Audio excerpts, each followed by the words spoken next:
শুরুটা করতে হবে এখান থেকে যে আজকে এশার নামাজ যখন হয়ে যাবে, এশার নামাজ এখানে হয় হয়তোবা 9টায় বা 9:15, প্রত্যেকটা মসজিদে এভাবেই হচ্ছে। 9টায় হোক আর 9:15তেই হোক, আমরা এশার নামাজ জামাতে পড়ার চেষ্টা করবো ইনশাআল্লাহ তাআলা। জামাতে নামাজ পড়ার পরে বাসায় গিয়ে খাওয়া দাওয়া করেই ঘুমিয়ে পড়তে হবে। আজকে থেকে আমাদের ট্রেনিং শুরু, কিভাবে আমি আমার জীবনের পুরো বিষয়টাকে ইবাদত হিসেবে কাটাবো, এটা ট্রেনিং শুরু হবে এখান থেকে, এশার নামাজের পর থেকে। এই জায়গায় যদি আমরা ভুল করি, বা এই বিষয়টা শক্ত করে আঁকড়ে ধরতে ব্যর্থ হই, তাহলে বাকি সব কাজগুলো ভেস্তে যাবে। এটা ভালো করে মাথায় রাখবেন। প্রথম কাজ কি? এশার নামাজের পরে কি করবেন? ঘুমিয়ে যাবেন। এখন এশার নামাজের পরে যদি খাবার খান, তারপরে কিছুক্ষণ পড়াশোনা করে হাঁটাহাঁটি করে ঘুমাবেন, কারণ খাবার খাওয়ার সাথে সাথেই বিছানায় যাওয়া উচিত নয়। আর যদি এশার নামাজের আগেই রাতের খাবার খেতে পারেন, তাহলে সবচেয়ে বেশি ভালো।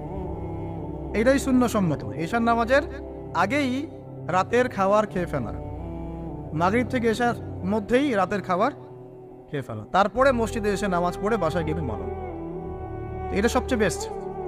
এখন ঘুমানোর আগে কি করবেন? ঘুমানোর আগে আপনি প্রথমত পড়বেন আয়াতুল কুরসি। আয়াতুল কুরসি কোনটা? আল্লাহু লা ইলাহা ইল্লা হুয়াল হাইয়ুল কাইয়্যুম লা তা'খুযুহু সিনাতুন ওয়া লা নাওম, এখান থেকে লাহু মা ফিস সামাওয়াতি ওয়া মা ফিল আরদি মান যাল্লাযী ইয়াশফা'ু ইনদাহু ইল্লা বিইذনিহি ইয়া'লামু মা বাইনা আইদিহিম ওয়া মা খালফাহুম ওয়া লা ইউহিতুনা বিশাইইন মিন ইলমিহি ইল্লা বিমা শা'a ওয়াসি'a কুরসিয়ুহু সামাওয়াতি ওয়াল আরদ ওয়া লা ইয়াউদুহু হিফযুহুমা ওয়া হুয়াল আলিয়্যুল আযীম। সূরা বাকারার আয়াত নাম্বার 255। সূরা বাকারার আয়াত নাম্বার 255 হচ্ছে আয়াতুল কুরসি। ঘুমানোর আগে আয়াতুল কুরসি পড়বেন বিছানায় গিয়ে। তারপরে সূরা বাকারার শেষের 3টা আয়াত পড়বেন। সূরা বাকারার শেষের 3টা আয়াত, লিল্লাহি মা ফিস সামাওয়াতি ওয়া মা ফিল আরদ, এখান থেকে শুরু করে ফানসুরনা আলাল কওমিল কাফিরিন পর্যন্ত এই শেষের 3টা আয়াত অবশ্যই পড়বেন। ঘুমানোর আগে যে ব্যক্তি আয়াতুল কুরসি পড়বে, আল্লাহর পক্ষ থেকে একজন ফেরেশতা তার কাছে থাকবে সারা রাত। এই ফেরেশতা ওই ব্যক্তিকে পাহারা দেবে ইনশাআল্লাহ, কোনো বিপদ আপদ তাকে স্পর্শ করবে না ইনশাআল্লাহ তাআলা। রাতের বেলা অনেক বিপদ হতে পারে, চুরি হতে পারে, ডাকাতি হতে পারে, তারপরে আপনার দুষ্ট জিন শয়তান উৎপাত করতে পারে, এছাড়া আপনার জাদুবিদ্যার কাজ হয় রাত্রেবেলা, মানুষ এগুলো করতে পারে, কুফরি কালাম করতে পারে, ক্ষতিকর প্রাণী আপনাকে কামড় দিতে পারে, অনেক কিছু হতে পারে। আপনি তো ঘুমের মধ্যে আছেন, আপনি জানেন না কি হচ্ছে। অতএব আয়াতুল কুরসি পড়বেন, ইনশাআল্লাহ আল্লাহ পাক আপনাকে হেফাজত করবে ইনশাআল্লাহ। আর সূরা বাকারার শেষের 3টা আয়াত কেন পড়বেন? কারণ নবী সাল্লাল্লাহু আলাইহি ওয়াসাল্লাম বলেছেন, রাতের বেলা সূরা বাকারার 3টা আয়াত যে ব্যক্তি পড়বে, সারা রাত যদি আপনি নফল নামাজ পড়তেন, যে নেকি হতো, এই 3 আয়াত পড়ার মাধ্যমে সেই নেকি হয়ে যাবে ইনশাআল্লাহ। ঠিক আছে?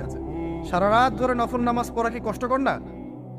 এটা সবচেয়ে সহজ হচ্ছে আপনার সূরা বাকারার শেষের 3টা আয়াত পড়বেন, ঘুমিয়ে যাবেন ইনশাআল্লাহ, সারা রাতের নেকি আপনার আমলনামায় লেখা হবে।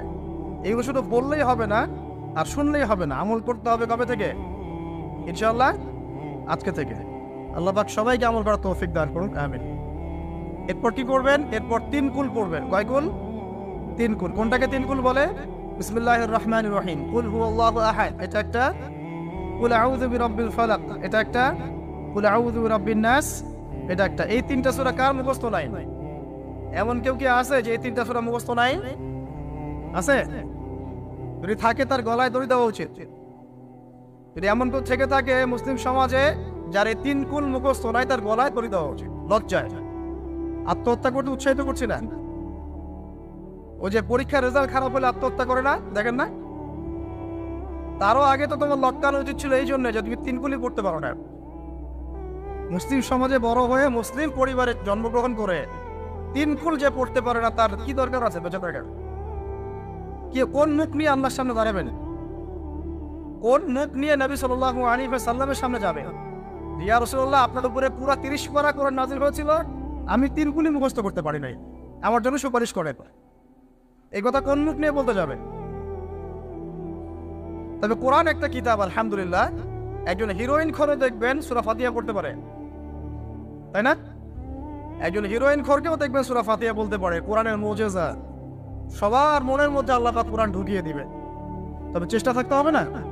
চেষ্টা করতে হবে। বাচ্চাদেরকে শেখান, বাচ্চাদেরকে লাড়া লাপ্পা না শিখিয়ে বাচ্চাদেরকে ভালো কিছু শেখান। নাহলে এইসব সন্তানরা, এইসব যুবক যুবতীরা বড় হয়ে যে ফিল্ম স্টারদের পিছনে দৌড়াবে, পর্ন স্টারদের পিছনে দৌড়াবে। বিদেশ থেকে কোনো মেয়ে যদি বাংলাদেশে আসে নাচতে, এদেরকে দেখতে টিকিট কাটতে যাবে 12,000 15,000 টাকা দিয়ে। সুসন্তান মানুষ করে যান, কুলাঙ্গার প্রজন্ম জন্ম দিয়ে কি দরকার? এর চেয়ে বাচ্চা নেওয়ারই দরকার নাই। যদি বাচ্চা কাছে এভাবেই মানুষ করবেন তাহলে নেওয়ারই দরকার নাই ভাই। বন্ধা থাকেন, বিয়েই করার দরকার নাই আপনার। বাচ্চা তো মানুষ করতে পারছেন না। আল্লাহ পাক আমাদেরকে বোঝার তৌফিক দান। 3 কুল পড়ে ঘুমাবেন। 3 কুলের মধ্যে একটা সূরা ইখলাস, একটা সূরা ফালাক, একটা সূরা নাস। কি হবে এটা পড়লে? নবী সাল্লাল্লাহু আলাইহি ওয়াসাল্লাম বলছেন দৃশ্য বা অদৃশ্য, মানে যা দেখা যায় যা দেখা যায় না, এই দৃশ্য অদৃশ্যের জগতের কোনো ক্ষতি তাকে স্পর্শ করবে না।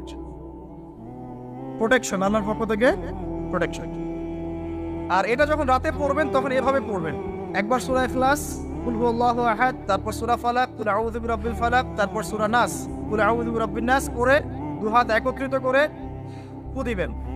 দিয়ে মাথা থেকে নিয়ে এভাবে, পুরো মাথা থেকে নিয়ে পুরো বডি এভাবে মাসাহ করবেন, এভাবে। ঠিক আছে? এটা 3 বার পড়বেন, একবার না। একবার পড়বেন, আরেকবার 3 বার। এরপরে পড়বেন সূরা কাফিরুন। কোন সূরা? কুল ইয়া আইয়ুহাল কাফিরুন লা আ'বুদু মা তা'বুদুন। এই সূরাটা পড়বেন লাকুম দীনুকুম ওয়ালিয়া দীন পর্যন্ত। কি হবে? আল্লাহর রাসূল সাল্লাল্লাহু আলাইহি ওয়াসাল্লাম বলেন যে রাতের বেলা ঘুমানোর আগে কেউ যদি সূরা কাফিরুন তেলাওয়াত করে ঘুমিয়ে যায়, আল্লাহ পাক ওই ব্যক্তিকে শিরকের পাপ থেকে মুক্ত রাখবেন ইনশাআল্লাহ। আমি অনেক লেকচারে বলেছি, আবার বলছি যে যত মানুষ জাহান্নামে যাবে, হাজারে যে 999 জন মানুষই জাহান্নামে যাবে, তাদের আমলনামার মূল পাপটা হচ্ছে শিরক। কথা বুঝতে পারছেন? এই যে হাজারে যে পুরো 99% মানুষ জাহান্নামে যাচ্ছে, এটা তো হাদিস। তার মধ্যে যারা জাহান্নামে যাবে তাদের আমলনামায় সবচেয়ে কমন যে পাপটা থাকবে সেটা হলো কি? শিরকের পাপ। কারণ শিরক ছাড়া আল্লাহ পাক যে কোনো পাপ তওবা করলেই যাকে ইচ্ছা মাফ করে দিতে পারে। শিরকরত অবস্থায় কোনো মানুষ যদি মারা যায় তাহলে সে ব্যক্তি জাহান্নামে যাবে, এটাই চূড়ান্ত। ইল্লা মাশাআল্লাহ। তো সূরা কাফিরুন যদি আপনি তেলাওয়াত করেন, আল্লাহ পাক আপনাকে শিরক থেকে বাঁচাবেন। শিরক সম্পর্কে বিস্তারিত জানার জন্য আপনি পড়েন কিতাবুত তাওহীদ। কোন বই? কিতাবুত তাওহীদ। এই বইটাকে পড়েন, দেখবেন এখানে শিরকের সমস্ত বিষয়গুলো লেখা আছে। কোন কোন কাজ করলে শিরক হয়, কোন কোন কথা বললে শিরক হয়, কি চিন্তা করলে শিরক হয়। মনে রাখেন, এই যুগে সবচেয়ে বেশি যে পাপে মানুষ ডুবে আছে এটা হলো শিরকের পাপ। শুধু শিরক নিয়ে আমি আলাদা লেকচার দিব ইনশাআল্লাহ, কারণ এখন শিরকের আলোচনা শুরু করলে আর প্রোডাক্টিভ নিশ্চয়ই আলোচনা করতে পারবো। এটা এত ডিটেলস একটা সাবজেক্ট। মনে রাখবেন, শিরক চিন্তায় হয়, কথায় হয় এবং কাজে হয়। এই 3 শ্রেণীর শিরকের বিস্তারিত বিবরণ দেওয়া আছে কিতাবুত তাওহীদ নামক একটা বই। বাজারে কিনতে পাওয়া যায়, পড়ে দেখবেন। আর কি? রাতের বেলা শোয়ার আগে পড়বেন 33 বার সুবহানাল্লাহ, 33 বার আলহামদুলিল্লাহ এবং 34 বার আল্লাহু আকবার। আল্লাহর পক্ষ থেকে আপনার শরীরে শক্তি আসবে। এটা যারা নিয়মিত আমল করে, আল্লাহর পক্ষ থেকে তাদের শরীরে শক্তি আসে। হ্যাঁ, কারণ এইটা রাসূল সাল্লাল্লাহু আলাইহি ওয়াসাল্লাম কাকে শিখিয়ে দিয়েছেন? তার মেয়ে ফাতিমা রাদিয়াল্লাহু আনহাকে। ফাতিমা রাদিয়াল্লাহু আনহা এবং আলী রাদিয়াল্লাহু আনহু, তারা দুজন গিয়েছেন আল্লাহর রাসূলের দরবারে, গিয়ে বলেছেন আমাদেরকে একজন দাসী বা দাস দিন। বাসার অনেক কাজ আমরা করতে পারি না, লাগে না কাজের মানুষ?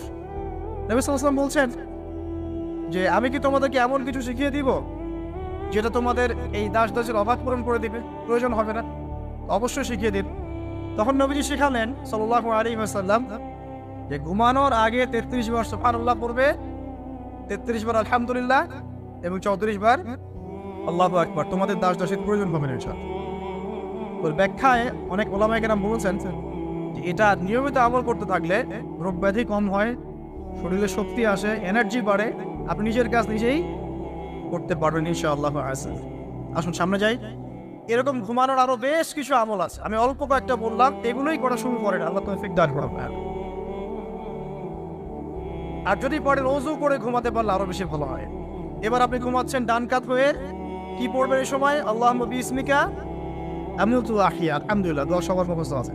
এবার ঘুমান, এই যে ঘুমাচ্ছেন আপনি 3 ঘন্টা বা 4.5 ঘন্টা বা 6 ঘন্টা, আপনার এই পুরো ঘুমটা হবে ইবাদত ইনশাআল্লাহ। এবং পবিত্র অবস্থায় ঘুমানোর অভ্যাস করতে থাকলে আল্লাহর পক্ষ থেকে আপনি সত্য স্বপ্ন দেখতে পারেন।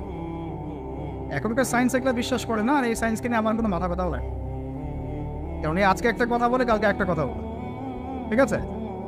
আল্লাহর পক্ষ থেকে আপনি সত্য স্বপ্ন দেখতে পারেন। ইউসুফ আলাইহিস সালাম জেলখানায় বন্দি, সূরা ইউসুফ পড়ে দেখেন, তখন কয়েদিদের মধ্যে 2 জন স্বপ্ন দেখেছে। একজন স্বপ্ন দেখছে তার মাথার উপরে রুটি, উপর থেকে পাখি এটা ঠোকরে কি করছে, খেয়ে নিয়ে চলে যাচ্ছে। আর একজন স্বপ্ন দেখেছে যে সে শরাব পান করাচ্ছে একজনকে, আছে না সূরা ইউসুফে? তো ইউসুফ আলাইহিস সালাম বললেন যে যার মাথা থেকে পাখি ঠোকরে খেয়ে নিচ্ছে খাবার, তাকে সুদণ্ড দেওয়া হবে। আর যে শরাব পান করাচ্ছে সে অতি শীঘ্রই মুক্ত হয়ে যাবে, জেল থেকে ছাড়া পেয়ে যাবে। কয়দিন পর তাই হয়। এই যে স্বপ্ন যারা দেখেছে এরা কি মুসলিম? এই স্বপ্ন যারা দেখেছে এরা কিন্তু মুসলিম না। ইউসুফ আলাইহিস সালাম মুসলিম, তিনি আল্লাহর নবী, তিনি স্বপ্নের ব্যাখ্যা করছেন, কিন্তু এখানে একজন অমুসলিমের স্বপ্ন সত্য হয়েছে। একজন অমুসলিমকে আল্লাহ পাক স্বপ্ন দেখাতে পারেন, দলিল আছে কোরআনে।